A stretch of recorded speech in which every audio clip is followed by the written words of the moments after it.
Welcome back to Anti-War Radio on Chaos Radio 95.9 in Austin, Texas. I'm your host, Scott Horton, and our guest today is Andy Worthington. He's the author of the Guantanamo Files. Welcome back to the show, Andy.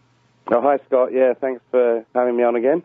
Well, it's great to have you on, and it's great to see this morning that you've got your first article written for antiwar.com. We're very happy to have you, sir. That's great. Thank you very much. And the article's about Padilla. Now, does Padilla feature very strongly in your book? Not particularly. I mean, I do mention in the book the story of the American enemy combatants. I mean, you know, the main issue, as I'm sure we're going to discuss, is the differentiation that's made between Americans held as enemy combatants and everybody else who's held as enemy combatants. So it doesn't figure particularly. I mean, who I feature more in the book, because he was held in Guantanamo for a while, is Yasser Hamdi, who you may know the story of him. He was actually born in America but moved to Saudi Arabia and was caught in Afghanistan. And as soon as the authorities realized that they had an American citizen in Guantanamo, they had to get rid of him as quickly as possible. And he was then transferred to a brig, as was Padilla. But in Hamdi's case, they arranged for him to be sent back to Saudi Arabia and not to be held for 3.5 years. Because the court was about to rule that he was going to have access to the federal courts. That's why they let him go. Yeah. Okay. Well, I was just curious about that, because I know the focus of the book is really on the foreigners, so the victims of the ghost prisons and of the tortures and all this. And I guess I sort of divide the topic the same way as you. I guess the domestic war on terror versus the overseas one. But it's good to see that you've put this focus, at least for this article's sake, and I guess somewhat in the book, on Jose Padilla. And it is a story that I won't get over, and I don't even mind how redundant this interview might be from the one of Warren Ritchie last week, or any number of other interviews I've done on this subject. Right. This is the most important thing ever. And here's why, Andy, and I'll tell you, and I think you already know because you wrote it in your article.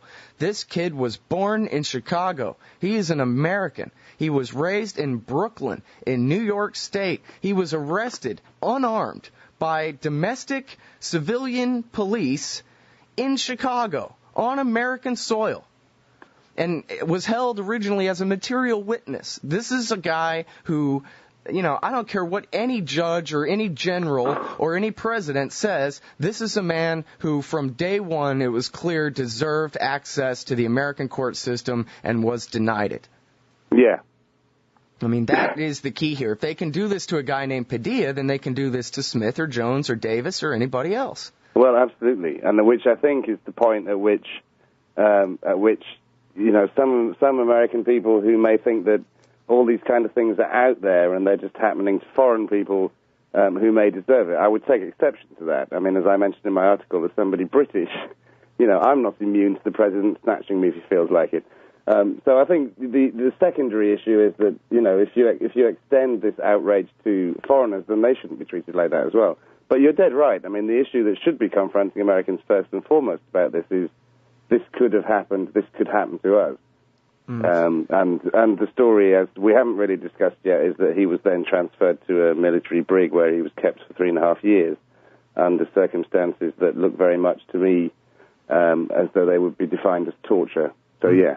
Mm-hmm. And, when we look at the domestic terrorism cases that have taken place since September 11th, we have to really wonder about the guys at Guantanamo. I know in the Detroit case and in the case of the Lackawanna 6, these guys all got access to the federal court system. In both of those cases, I guess in the Lackawanna case, they were actually threatened, and in the Detroit case, it was at least passed around at Department of Justice headquarters that maybe we ought to treat these guys as enemy combatants because they're going to be so hard to convict because, of course, they didn't do anything.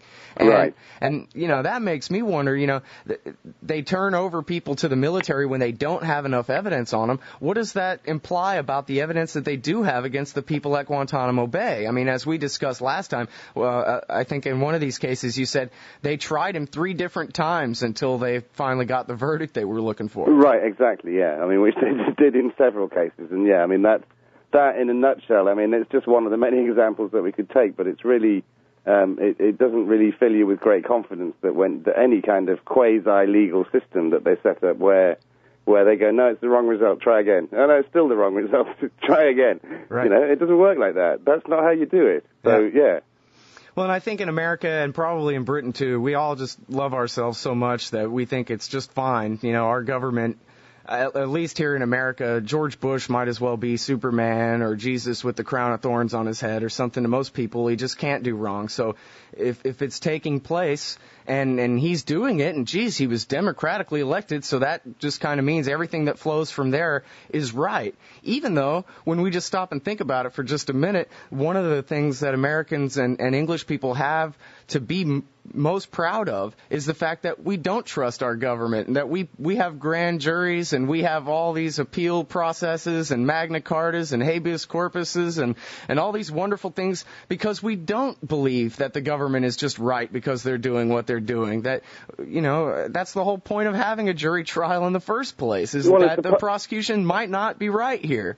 Well, absolutely, but I mean, it's also the whole point, which is stated in a kind of unwritten way, but which is very explicitly stated in the founding documents of your nation, that, you know, that you had checks and balances to make sure that the executive couldn't behave as though they were not answerable to anybody. I mean, that's, you know, the Padilla story is yet another aspect of what, if you like, is an even bigger and more crucial picture, that whether directed by the president himself or, you know, more emphatically directed by the Vice President, Dick Cheney, and by advisors to him, people like David Addington, are people who want the executive not to be answerable under any circumstances to what it does to anybody. You know, and the founding fathers are turning in their graves, I think, at the news of this. Yep. You know, it's a crucial issue. And the Padilla case of the government deciding that they can put a man in a brig for 3.5 years and subject him to total sensory deprivation, you know, to break him down, it was an attempt to mentally destroy him. The fact that that can happen and that there's no check on it, and as we can see from this, you know, he's been tried on something lesser, he's been convicted, we're going to see what happens on appeal.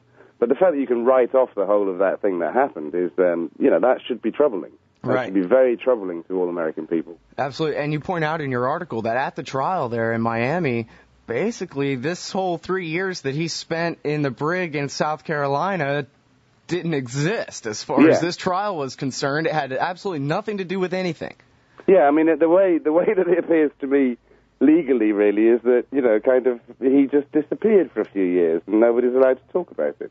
I mean, that's effectively what happened, isn't it? You know, is that, you know, from June 2002, when he was handed over as an enemy combatant put in the brig, until the time that he came to trial, he just disappeared off the face of the earth, you know? And I guess the judge ruled that this wasn't any of the jury's business, huh? Yeah.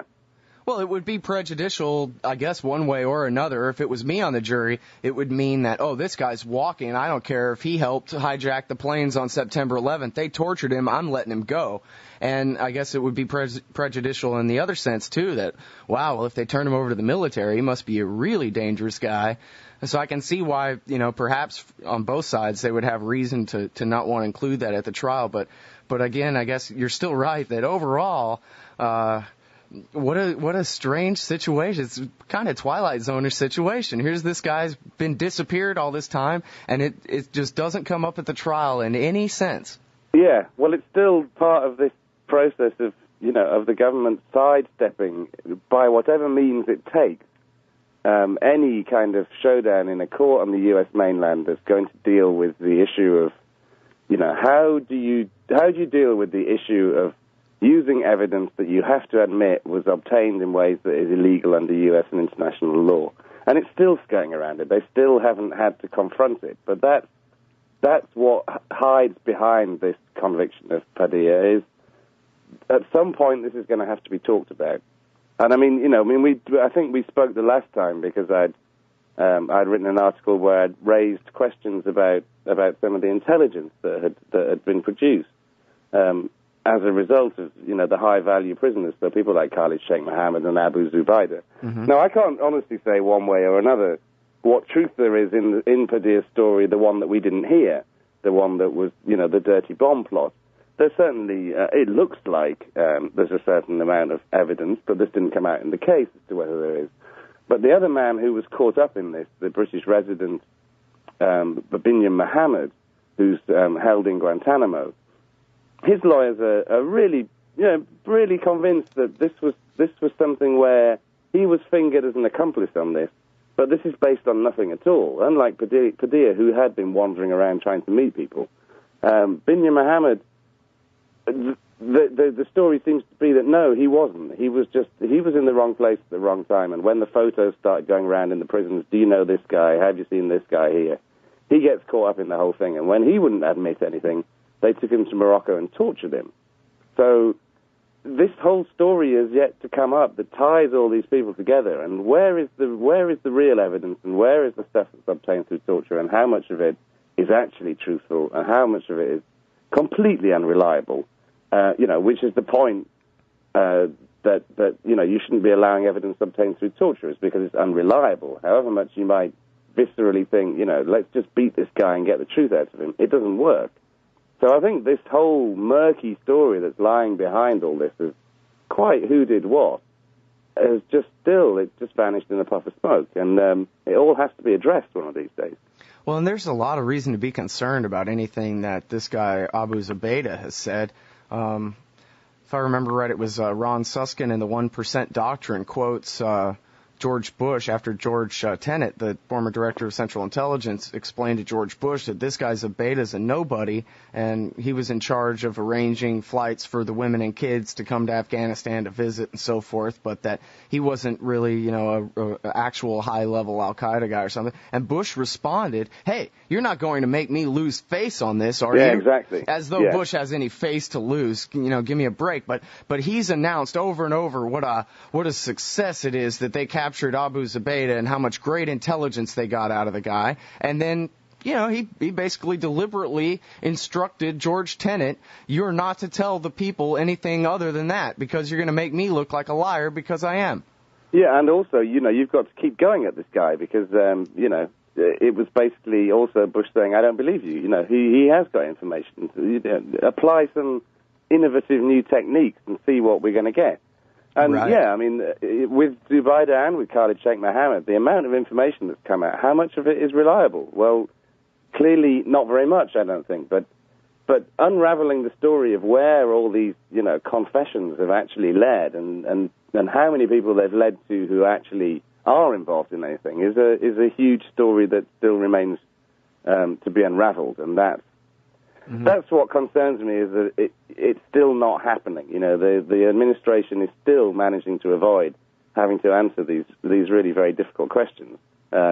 You've tortured people. As a result, people have come up with a load of rubbish, and other people have been caught up as a result of it. How are we going to separate the genuinely dangerous people from all these other people who've been caught up and have done absolutely nothing? Mm-hmm. And now, I'm kind of puzzled because, this isn't really my mindset, but I guess if I have to put myself in their shoes, they like torturing people because they think it's really fun. Dick Cheney and David Addington. But I can't figure out any other excuse for the policy of torturing people. I mean, do you remember, Andy, the case of the kid who was charged with being a terrorist because a security guard at a hotel in New York City lied and said that he found an airplane radio in his hotel room, and the kid ended up being accused of being a terrorist until the guy who actually owned the radio came looking for it. Yeah. And the kid ended up being let go. This is in the very end of 2001, beginning of 2002. But the thing is, that kid confessed. He said, oh, yeah, I'm Al-Qaeda. I'm part of the Egyptian military. Yeah, that's where I stole the radio from in the first place. And yeah, I'm part of this plot. And they didn't lay a hand on him, really. What they did was they threatened the safety of his brother at college in upstate New York and of his family back in Egypt. And they said, listen, you're going to do what we say, or we're going to bring harm to your family. And he said, that's right. Me and, what's his name, Mohammed Atta? Yeah, he's my best friend. Yeah, well, and he admitted to everything. I think that's the thing that, that a lot of people don't understand. I mean, I don't personally understand it. It's never happened to me. But, when people are put in, even in police custody and a lot of pressure is put on them, from the outside people think, well, if you're innocent, why would you ever lie? But what people don't understand is that psychologically it's been demonstrated that it doesn't take that much pressure for innocent people to start trying to get out of the position that they're in by lying. It seems ridiculous, but it happens. Right. It seems incomprehensible, but people crack under not that much pressure in general. I think is what we should always look at when all these techniques are applied to people. Mm-hmm. So to go back to Padilla, I mean, these stories that he spent weeks on occasion in this completely blacked out cell with no communication whatsoever. The human beings who were responsible for guarding him made sure that, he got no human contact. His food arrived without him even seeing so much as a human finger pushing it into himself. A couple of weeks of that, and as I think Warren Ritchie said recently, people would think, you'd get a bit bored in that kind of solitary confinement. No, I think what that kind of solitary confinement can do to people, with the exception of some really, really, people who have reserves to draw on, which are quite remarkable, is that people can't handle it. You start losing your mind in that kind of situation. Right. And this is what we're looking at here. And we know that Padilla was a pretty weak-minded individual in the first place. Well, exactly, yeah. I mean, I don't think any of the stories of what he may have been trying to do by hooking up with Al-Qaeda is really anything more than than this former gang member trying to get in with some of the big guys and not really having much of an idea of what he was doing. I mean, that doesn't necessarily mean that he shouldn't have been tried properly for the things that he may have done. But the whole big story that was concocted about him is clearly not fulfilled by who he was whatsoever. This is not a major operator. Well, let me ask you this. I guess, I haven't written a book about it, not yet, and I have a lot of research to do, but I don't believe I've ever seen any actual evidence or heard of any actual evidence that this guy ever left Egypt, that he even went to Afghanistan. Is there any actual proof that this guy was even in Afghanistan at all, Andy? Well, to be honest, I don't know.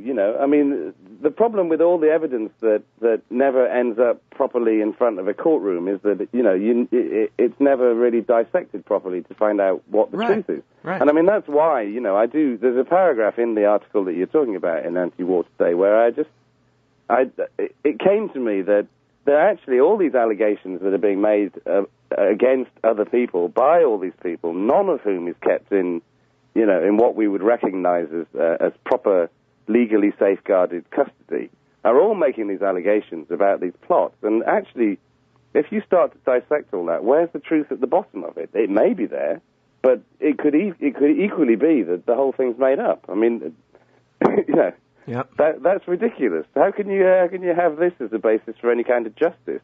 Right. Okay, now help me out. It was 2005, right? Or maybe early 2006, that the Supreme Court was about to rule on the Padilla case. They had ducked the issue once on technical grounds, jurisdictional grounds, but then they were about to hear the Padilla case at the Supreme Court, and they were going to rule that this guy gets access to the court. So rather than risk the Supreme Court ruling against them, the Bush administration decided to go ahead and tack him onto this indictment of these two other guys and begin a criminal trial in Miami. Is that about right? That's right, yeah. I mean, the story, from what I understand it, is that when it was first thrown out in, I think it was June 2005 or something like that, the opinion seems to be that the majority of the justices, five of the 9, were going to come down on the government for what they were doing, but it was a technical glitch. It was in the wrong court, which was why it was put aside in the first place. So yeah, as soon as it started to come back to the right court, then the majority opinion looked like they were going to turn around to the government and say, look, you can't do this.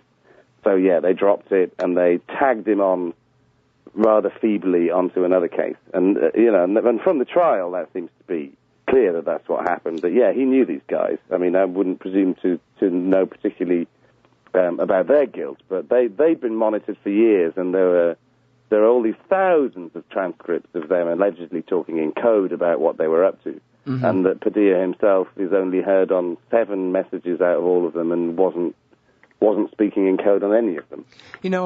I wonder, Andy Worthington, author of the Guantanamo Files, I wonder whether they only indicted these 2 guys so that they could have an indictment to tack him on on the end of. I think you're right when you say they were monitored for years. Didn't I read somewhere that these guys have been monitored for 13 years or something? The FBI had been monitoring these guys and not doing anything about them. It might be that long. I mean, I've certainly heard that it was 8 years, but I mean, it may have been longer than that. Yeah, well, which might suggest to you and me that maybe they didn't have much on them, don't you think? Yeah, like maybe they just needed an indictment to tack Padilla onto the end of, so that's how these guys ended up on trial too. So the whole package looks more attractive all around. Right, right. And as you say, these guys are speaking in code, and, soccer ball means explosives and, whatever, but they never accused Padilla of speaking in any of this code, right? No, they didn't, no. 7 phone calls. So he was very much tagged on to the end. But, I mean, there also is another issue about Arabic translations and people speaking in code when a football means this and that, and there have been plenty of examples of the intelligence services mishearing things, and it doesn't fill me with a great deal of confidence about the whole issue. But yeah, Padilla was tagged on, wasn't he? I mean, yeah, it seems to be. And it's funny, like, never even mind speaking in code. I'm just thinking of the conversation you and I had right before we went on the air. A couple of misunderstandings back and forth. We have an Atlantic Ocean between us, after all, and half a continent. Yeah, I'm not used to your accent yet, mate. Slow down. Yeah, exactly. and I say, so Andy, are you ready? Okay, well, that could mean anything, right? If we didn't all know that we're about to go on the air, and that wasn't a code. Ready wasn't a pre-agreed term between us. It was, I didn't really finish my sentence because I figured the rest of the sentence was understood. Are you ready to go on the radio, But if an FBI agent was overhearing that, see, are you ready? They're talking about this or that, and they can just plug any conspiracy theory in the world into our conversation and try to make it fit. Yeah. Yeah. Well, really I have read some of the transcripts where there is something that is along the lines of, are you ready? And you're right. And that's a bit open-ended and vague, isn't it? Yeah, it absolutely. I mean, it really could mean anything. It could mean anything. Are you ready for what? Let the FBI agent guess. And see, now here's the thing, too. I want to try to give a little bit of devil's advocate or something here to the state. We're dealing with people who are suicide bombers, right? You can't threaten a suicide bomber with life in prison and think that that's, going to dissuade him. We're talking about people who are trying to commit spectacular attacks in the Al-Qaeda network, and so the whole doctrine is basically preventive law enforcement. We have to stop these people before they attack. That's right. We all wish that someone had stopped Mohammed Atta and Marwan al-Shehi before they were successful in the attack on September 11th, etc. But then the question is, how far do we go down the path where we're simply trying people for what they are alleged to have thought? Right. We're not even talking about conspiracy to commit a crime as much as, well, look, this guy said that he would commit violent jihad one day, and that's a crime, right? Just in and of itself. Well, no, that would be, there are elements of that, obviously, in a lot of the things that are going on, but I think a more what this revolves about is the fact that they wanted intelligence out of him. They wanted to know what he knew, and they spent a long time trying to get out of him what he knew. And as I say in the article, I'm not sure that we've seen very much of what he actually came up with over all these years, and possibly one of the reasons that we haven't seen any of it is because there's nothing there. It doesn't seem to me that he would have very much information to impart, not really, not being a part of Al-Qaeda as he was presumably considered at the beginning. And if there's any truth in all of the stories, the best that he was this outsider who was really quite inept, but who wanted to get in there. So he could say, well, I met these people and I talked about this. 3.5 years of trying to get information out of him. What could he possibly have had? It's all about getting people and not trying them, but holding them and getting what intelligence you can get out of them. And, and then we get back to the torture story, that not following established procedures, which were, for example, established by the FBI over many years, which is that you build a human relationship with people, even if you hate them. You sit down opposite the table with them and you work out what combination of flattery and intimidation works to get them to talk. And as, one of the key lines for that to me is that if you're up against these kind of big criminal types, usually they've got a big ego on them as well. And You can find your way. If you're an expert in interrogation, you can find a way to get them to talk. Right. They didn't follow that route. In pursuit of intelligence, they started working out how they could drive people to the edge of their mental sanity. And that's not, I don't think, a successful way to do things. So yeah, I think the big issue is, instead of pursuing a legal course, which presumably could have been done with Padilla in the first place, they decided there was a bigger story there. He knew more, and they followed this procedure then as to how they were going to do it, which is duress, extreme duress, however much you'd like, that could be a euphemism for torture, in the purposes of intelligence, which, of course, is what most of Guantanamo and the whole secret prison network is about as well, is not about law enforcement. It's about extracting intelligence from people.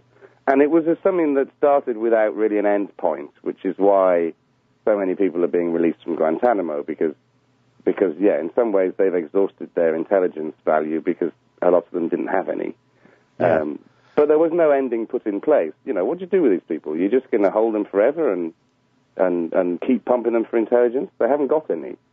So then, how do we get rid of them now? We've avoided all the legal stuff. You can go home. Right. And, it makes me wonder how many of these guys were just, simple goat herders or whoever who got kidnapped and sold by the Northern Alliance, basically innocent people. How many of them are terrorists now?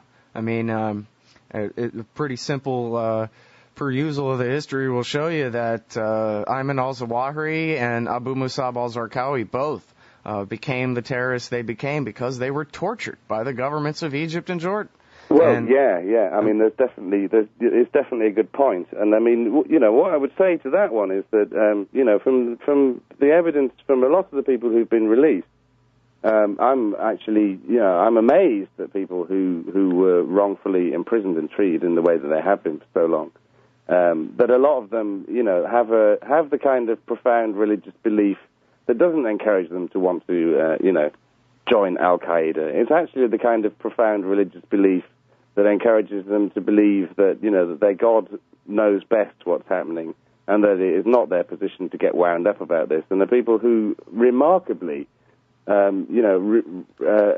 released from these kind of situations and do not bear bitterness against the people who've done this to them and don't want to tell them and don't want to become terrorists. I haven't seen any evidence whatsoever of anybody who's been released to Guantanamo taking that route. What I think has happened, and the military has played on this one enormously, is that a handful of people, mostly people that were involved in the Taliban already, that they failed to work out that they were with the Taliban because they didn't talk to the right people in Afghanistan. But some of those have been released and have rejoined the battlefield, as the military likes to put it. But, some of the people that are released back into Afghanistan would be maybe people that are coming from a certain background where, there's a lot of rivalries going on and a lot of low-level warfare and stuff going on, and it's not really as simple as they've made out. But it seems to be that if there are any examples, it would be Afghans. And like I say, the part that the military doesn't mention is that quite often they did release Taliban commanders out of Guantanamo because they said to them, "I'm a rug merchant," and they believed them. In Afghanistan, there were plenty of people who knew the Taliban who were saying, "Why did the Americans never talk to us about this?" Not at any moment did they say, "Come to Guantanamo and see who we've got." When they released them, they didn't say, "Look, just before we release these guys, would you like to have a look and see whether you know any of them?" So it was actually the authorities' own fault that they did that. Yeah, it's just nothing but total incompetence and torture from one end to the other. It's just incredible. And like you say, their thing with Padilla, they weren't frightened of him. They wanted intelligence out of him. And I love this quote. I need to really memorize it. Maybe I'll get it tattooed on my arm or something. Special Agent Russell Fincher. I didn't want to arrest him. I needed his cooperation. They wanted to set up a sting operation and use Padilla, and he refused to go along. And, boy, there's a negotiating tactic you don't usually hear about, but, when you talk about the FBI and the way a professional is supposed to negotiate, with somebody like this, or interrogate somebody like this, there's kind of an extra, brass knuckles in the back pocket there. Look, kid, cooperate with me, or I'll turn you over to Don Rumsfeld. Right. And he'll hang you upside down from your toes and beat you. So please, by all means, why don't you become a snitch for us? Right. Boy, if you're really trying to convince me to become a snitch, at least mention that you're going to turn me over to the military before you do. Give me one more chance. Come on. I don't know. Poor guy. I don't know how guilty this guy is of anything, but I have to tell you, if it was me on that jury, I would not have gone back there for a couple of hours and come out with a conviction. I'd have gone in there and I'd have told the rest of those jurors, I don't care what you people say, this guy's getting acquitted or deadlocked on all charges. I'm not finding him guilty of anything. Well, it was a very swift decision, wasn't it? I mean, it was almost no time at all that they took after a 3-month trial. And I think what you mentioned earlier must undoubtedly be a part of this, that, when you've got a story of somebody like Padilla who was so kind of notorious in the States for so many years before this, trying to get a jury who had absolutely no idea of any of the backstory, I would suspect is almost impossible, really. Yeah. Well, and even if it was, even if you did, I think by the time the prosecutors had managed to do all that stuff they did in the trial, like showing a film of Osama bin Laden, why they were allowed to do that is beyond me. I mean, what has Osama bin Laden and a speech by him got to do with the case that they were looking at? It hasn't. It's amazing that was allowed at the trial. Yeah, I think it is, yeah. But and I think you say in your article that the prosecution, over 100 times in his opening arguments and in his closing arguments too, mentioned Al-Qaeda. Al-Qaeda, mentioning Al-Qaeda and Osama bin Laden, he might as well have been standing there ringing a really huge bell, I think. Now, see, I don't know. I like to imagine that if you get 12 people at random deciding your fate, that one of them is going to have some kind of BS detector. One of them is going to be able to say, now, wait a minute, don't patronize me, and don't try to brainwash me with Osama bin Laden footage. He's not the one on trial here. Seems like somebody out of 12, you'd get at least one person in there who would be determined to hold on to some reason. But no, what was it, 3 or 4 hours or something that came right out, or the next day they came out with this conviction? And I mean, from what I understand, the major thing was, this story that apparently his fingerprints were on this application form for a camp. But I mean, if we're going to go back to all the kind of doubts that we've raised earlier as to how much truth there is in the whole of the story that didn't go to the trial, but that has been discussed and was put out by the Department of Justice years ago about what they found out about what Padilla was doing here, there, and everywhere. If it comes down to that all he did was that he was going to apply to a training camp, does that make him that dangerous? I mean, I quite early in the article, I just put this point that having once been put across by the government as, the most dangerous man in America, at the end when he was convicted, he wasn't actually accused of having raised a finger against a single U.S. citizen. And that seems to me, that's not quite right somehow. But this probably gets us into those more difficult issues like the Lackawanna Six that I know that you mentioned earlier on, who are these young Yemeni-born Americans who had gone out to a military training camp in Afghanistan, but had no other involvement with anything whatsoever. I mean, if you look at that from the point of view, and this is contentious, but as a rite of passage for certain young Muslim men, then what do you want to do? You want to imprison every single person who ever went to a military training camp in Afghanistan? Yeah. And do you have a cutoff point? Because if you go back 20 years ago, the American government was directly funding those training camps when it was training the Mujahideen to fight the Russians. Sure, and in fact, even in 1999, using them as shock troops in Serbia and Kosovo. Well, exactly. Yeah, exactly. Yeah. Yeah, I'll tell you, you're absolutely right, and this is the slippery slope we start going down when we're talking about preventive law enforcement. You're under arrest for something you might do. You're standing in the front yard with the keys in your hand, and you've obviously been drinking. I'm going to go ahead and arrest you for driving while intoxicated now because it seems like you're probably about to.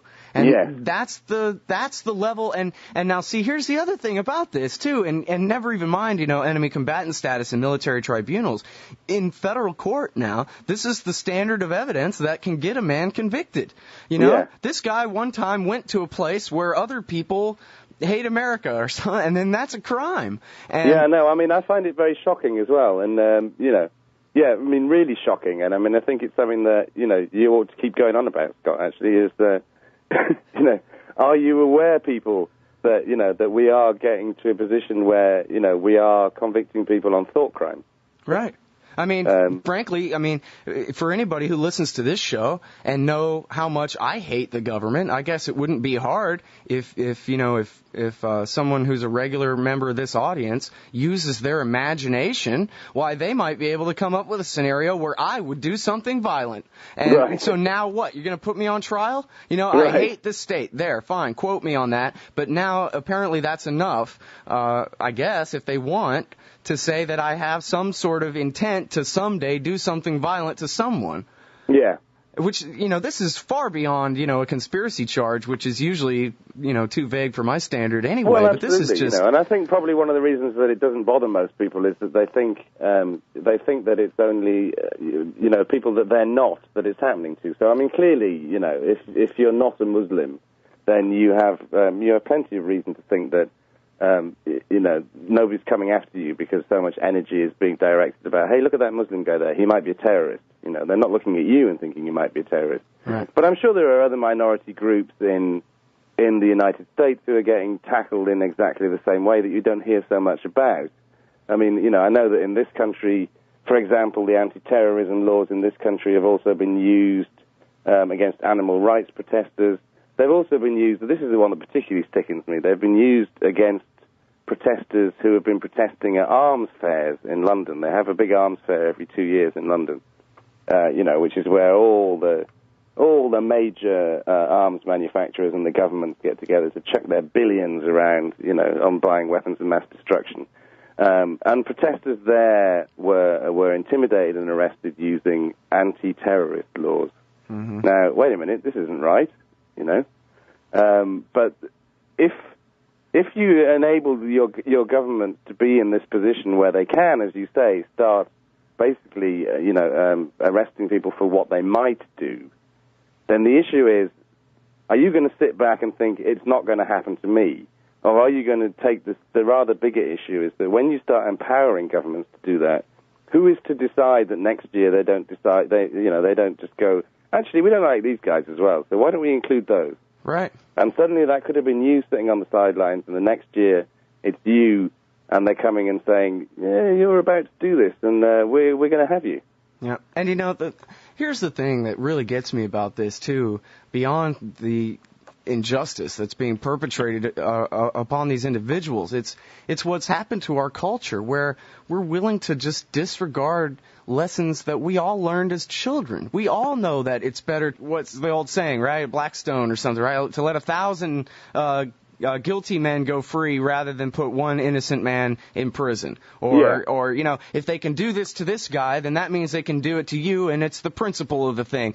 We all learned this as kids in elementary school, and yet if our government tells us, nah, forget that, this is, a crisis, so we're going to do what we want, we just roll right over for them. Yeah. It's just incredible. Well, I think so. But I think in two particular instances, and as an American and a British person talking to each other, we both got issues with this, which should make us uncomfortable in our countries. The first one is that your country imprisons per capita, just disproportionately more people than anywhere else in the world. Absolutely. Far, far, far too many people in prison. It's not really doing your society any good by having that many people there, because people don't come out reformed the way the system's set up, so it's more trouble. Well, I read recently that 25... We have the biggest per capita population prison population in the whole of Europe, in Britain. And to me, that ought to be a bit of a shame, really. It ought to be addressing it differently. You know, all these people, are you telling me all these people are that dangerous? If they're not dangerous, shouldn't we be finding another way of dealing with this that isn't quite so destructive to society? Right. Or is it all just about punishment? Is it all just about vindictiveness and short-sightedness as far as society goes? And, you know, it should be a bigger issue for both our countries than it is, really. Yeah. You know, I read a statistic recently. I'm sorry, I interrupt terribly. I read a statistic recently that had it that 25% of the prisoners in the world are in American jails. Right. I mean, we have 300 million out of 6 billion people on the planet, and we have a quarter of the prisoners. I mean, that is just, you're right. This is a symptom of society gone mad or something, and, you know, some sort of advanced state of decay where people are willing to just get up and go to work every morning knowing that that's the case and continuing on. Yeah, yeah. It's just insane. It is. Well, I suppose it has a knock-on effect, doesn't it? Which is that, you know, if you don't allow ex-convicts to vote, then you start rigging your system when you've got that many people who've been in prison, you know, which is another bit of a subtext to the American prison story, isn't it? Is, you know, how that's been played by the administration of like, well, none of these guys can vote. Well, it's a huge number of people who can't vote. Great. Because they were all going to vote against us if they could. Right. Well, and see, that's the thing is they'd all just vote Democrat, and that wouldn't do us any good anyway. All right. Anyway, you're a great guy, man. I really appreciate this, and I can't wait to read your book. It is now in print. Is that right? Guantanamo Files? Well, the copies are coming back from the printers this week. I dare say that review copies will be going out in the next couple of weeks. Wonderful. It's still another month until it comes out, but yeah.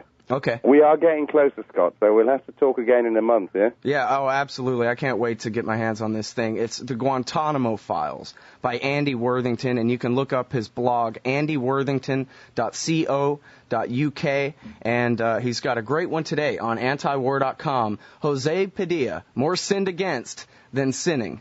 Really appreciate your time today, Andy. That's brilliant, Scott. It's always great to talk to you. Cheers.